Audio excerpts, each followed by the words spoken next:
This is a quick tutorial on how to do recursion tracing questions for A-level computing exams.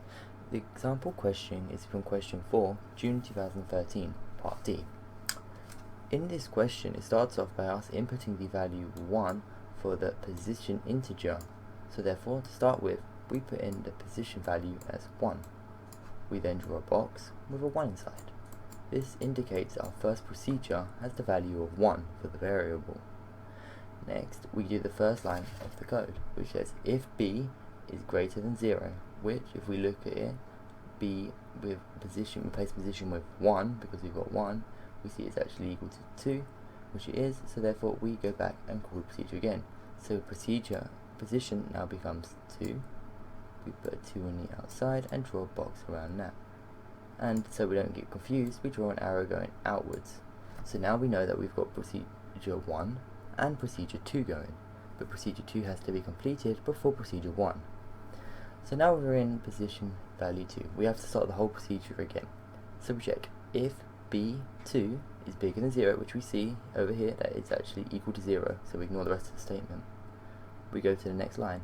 If c2 is bigger than 0, which we can see over here is also equal to 0, then we don't need to worry about the rest of that either.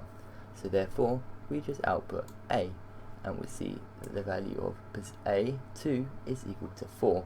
So in the output column, we put 4. Now that we've finished this procedure, we can actually go back into the 1 value now. So we draw an arrow going back in. You'll see that for every arrow, there's another arrow going in the opposite direction. You'll see this at the end as well of the video. Okay, so now we're back at position, and we've gone back to position 1 again. So we want to put that in the column there as well to show. Next, we have to remember that we've done the first line, the first check, if b1 is bigger than 0. So now we're going to do if c1 is bigger than 0, which we check, and it's equal to 3. So therefore, we change position to 3, because we're going back inside the procedure again, because it's been called. And we're going to do another box with a 3, but I'm going to do it a little bit further away, because I don't personally like having boxes outside of boxes that have already been used. But you can feel free to draw boxes wherever you want. So now we're doing the procedure again with the value 3.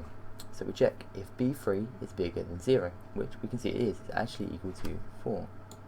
So we change position to 4. We draw 4 and draw a box around it. And we draw another arrow coming out of 3. So now to get back, we have to go from 4 to 3 and 3 back to 1. So we're now at position 4. We go back and start procedure again.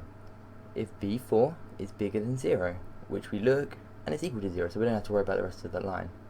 If c4 is bigger than 0, which we can actually see it's not, so we can ignore the rest of that line. So we're just going to output a 4, which we can see the value of that is 9. And then we end that procedure, so we go back into 3 again.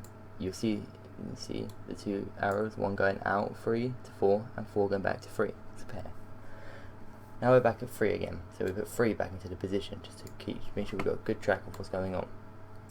Now we know we've done the first line, now we're going to do the second line. So if c3 is bigger than 0, which we can see is equal to 5, we're going to do another box with 5, and then draw a box around it, and have an arrow coming from 3 to 5.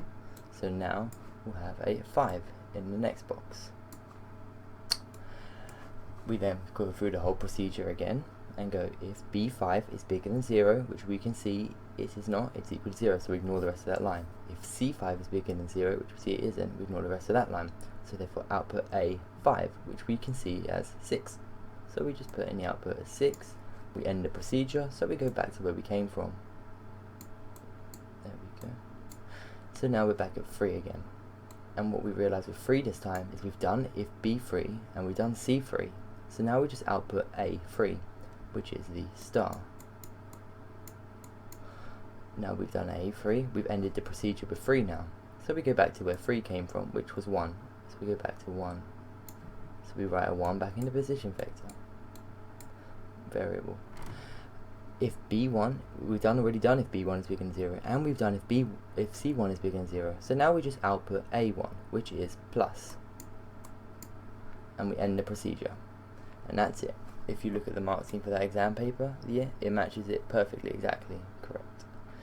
So the idea, and you'll see with every arrow there's an alternative arrow going in and an arrow going out. And this is simply the box method to trace any recursion questions. Thanks for watching.